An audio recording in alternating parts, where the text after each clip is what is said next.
wabarakatuh. Dalam siri ini kita akan bicara tentang pembahagian darah wanita.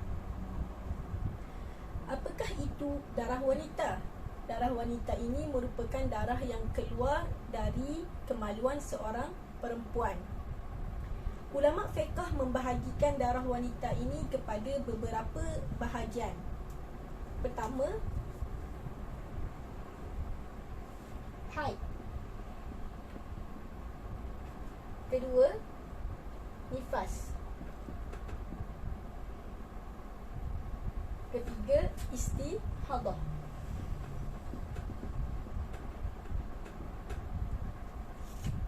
Secara ringkasnya, darah haid merupakan darah kebiasaan yang keluar dari bahagian paling jauh dalam rahim seorang perempuan secara sihat. Darah nifas pula merupakan darah yang keluar setelah kosong rahim daripada kehamilan. Darah istihadah ialah darah yang keluar melebihi tempoh sebanyak-banyak haid atau nifas, atau juga darah yang keluar pada bukan hari-hari haid dan bukan hari-hari nifas. Jadi ini bermakna seorang perempuan apabila dia mendapati ada darah keluar daripada kemaluannya, maka darah tersebut sama ada darah haid, darah nifas ataupun istihadah. Namun begitu, kita juga seringkali mendengar satu lagi istilah berkaitan pembahagian darah wanita ini, iaitu darah fasad. Jadi, apakah itu darah fasad?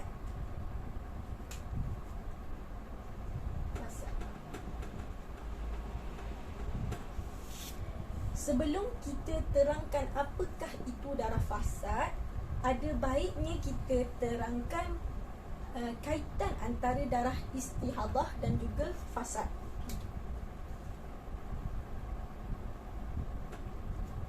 Istihadah dan fasad ini secara ringkasnya dia bukanlah darah haid dan bukan juga darah nifas. Bukan darah haid atau nifas.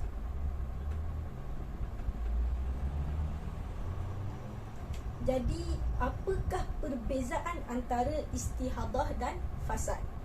Pertama, kebanyakan ulama menamakan istihadah dan fasad ini dengan satu istilah sahaja, iaitu mereka menggunakan istilah istihadah sahaja. Namun di sana ada sebahagian ulama yang membezakan istilah istihadah dan juga fasad. Bagi mereka yang membezakan istihadah dan fasad ini, mereka mengatakan istihadah ini merupakan darah yang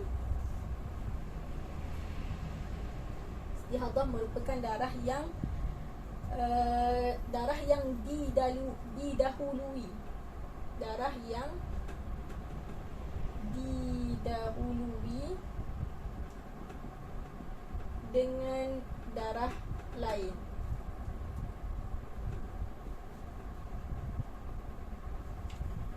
Contohnya, seorang perempuan datang darah sehingga melangkaui atau melebihi tempoh sebanyak-banyak haid, iaitu 15 hari, 15 malam. Jadi kita katakan wanita ini mengalami istihadah. Jadi ada darah lain yang mendahului darah istihadah, iaitu darah haid tadi.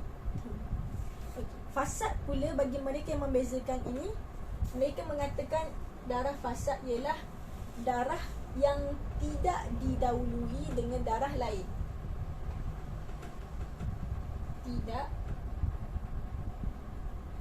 didahului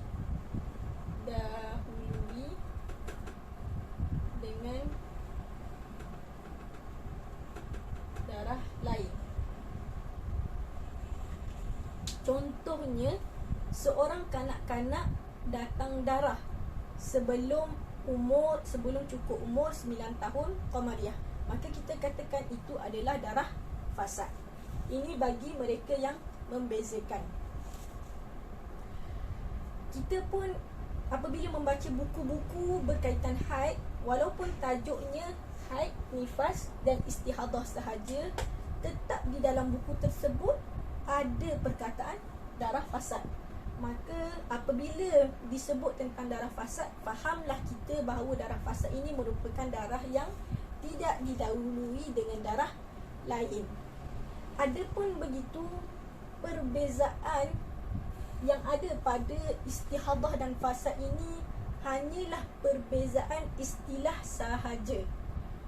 Daripada sudut hukum, istihadah dan fasad ini adalah sama, iaitu istihadah dan fasad mengambil hukum wanita suci. Jadi sekadar itu sahaja perkongsian ringkas kali ini. Kita jumpa dalam siri seterusnya.